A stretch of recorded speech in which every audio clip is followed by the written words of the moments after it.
everyone knows the image. I mean, whether you grew up religious or not, it's fixed in our collective memory.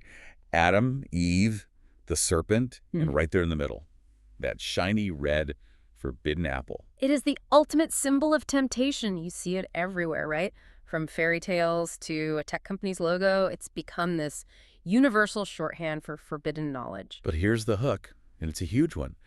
That entire image, the one that defines a core story for, well, billions of people, it's fundamentally wrong. It is. The earliest, most foundational texts, they say absolutely nothing about an apple. And that's the perfect setup. Okay, let's unpack this. That's our mission today. We're going to trace the history of, really, a mistake, how a symbol born from a linguistic pun and artistic convenience completely took over the original story. So the big questions are, if it wasn't an apple, what did they eat?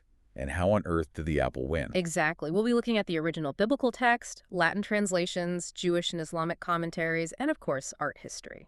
All right, let's start at the very beginning, the source. Absolutely. So we're diving into the Hebrew Bible, Genesis, or Bereshit, chapters 2 and 3, and what you find is, well, silence. So what did the text actually call the fruit? It just calls it the fruit of the tree of the knowledge of good and evil, and that's it. That is the full description. Wait, that's all? Given the, cosmic importance of this event, Yeah. you'd think there'd be some detail, a color, a shape, anything. But there's nothing. No flavor, no texture, no name.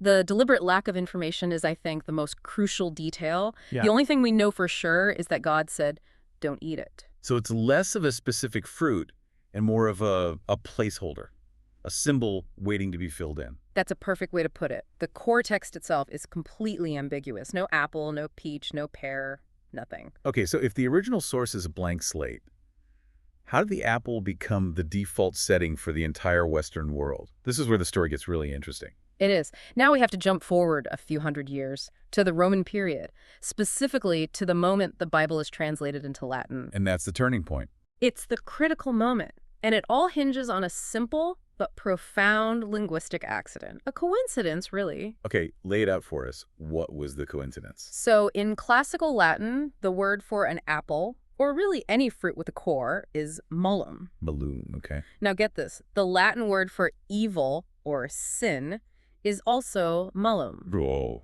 you're kidding. They're spelled and pronounced identically. Exactly the same. It was a perfect linguistic storm.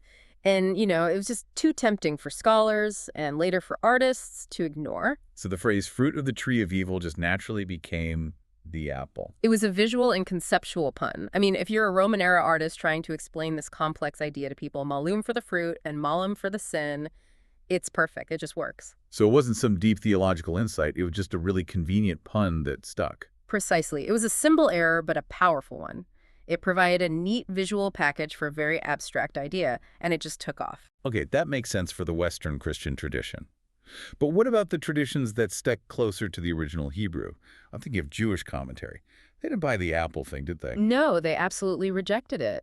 The rabbinic commentaries, like the Midrash and the Talmud, they debated this for centuries and came up with some fascinating alternatives, each one tied to the meaning of the event. So what were some of the candidates?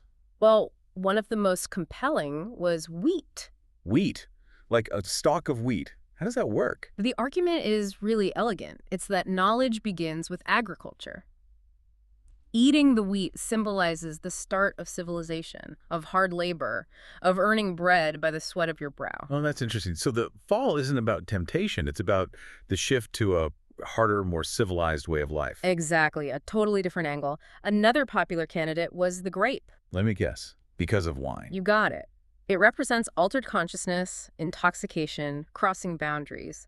The knowledge they gained was head-spinning, world-altering. It brought both clarity and confusion. Which makes a lot of sense. And what was the last one? You mentioned a third. Yes, and this one has the strongest sort of textual evidence behind it, the fig. The fig. Why the fig? Because right after they eat the fruit and realize they're naked, what do they use to cover themselves? Fig leaves. Fig leaves. The logic is just incredibly practical. If they ate a fig, the leaves were right there, immediately available. The solution was part of the problem. That's actually a very strong clue. It's right there in the text.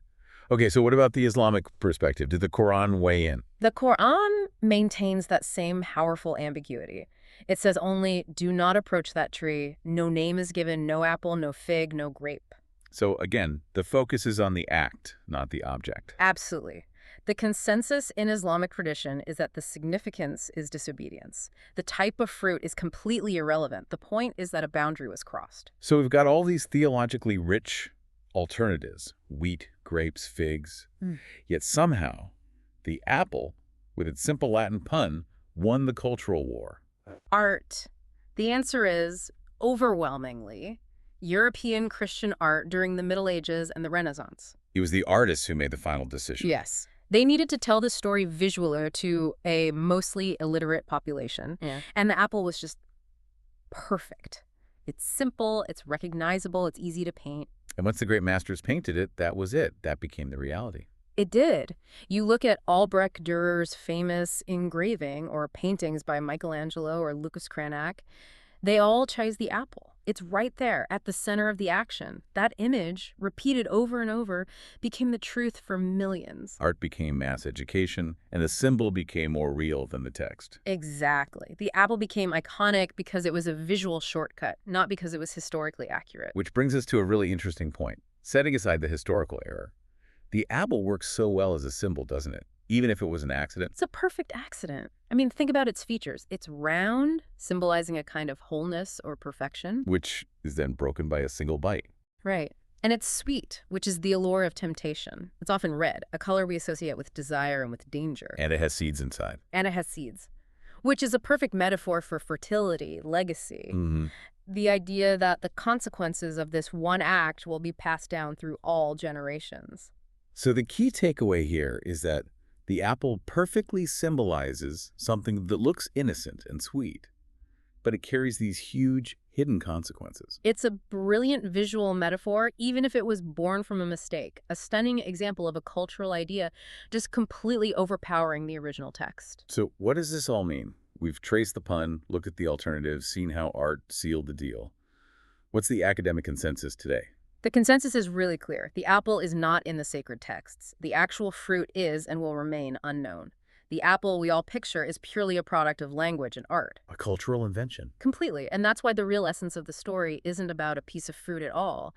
It's about the cost of gaining consciousness, the price of unbounded knowledge. It's a myth about humanity becoming self-aware and realizing that awareness comes with pain and complexity. Exactly. The expulsion from paradise wasn't a punishment for a fruit crime. It was the inevitable consequence of leaving blissful ignorance behind. That's a pretty big aha moment. The story we all know is basically built on a lucky pun. They didn't commit a culinary crime. They paid the price of awareness. And that leads to a final provocative thought for you to consider. If we accept that the fruit was just a symbol for something else, something like agriculture, like the wheat theory, or altered consciousness, like the grape, does that change how we view human development itself? Was losing paradise simply the cost of becoming human? Was it a price we were always destined to pay?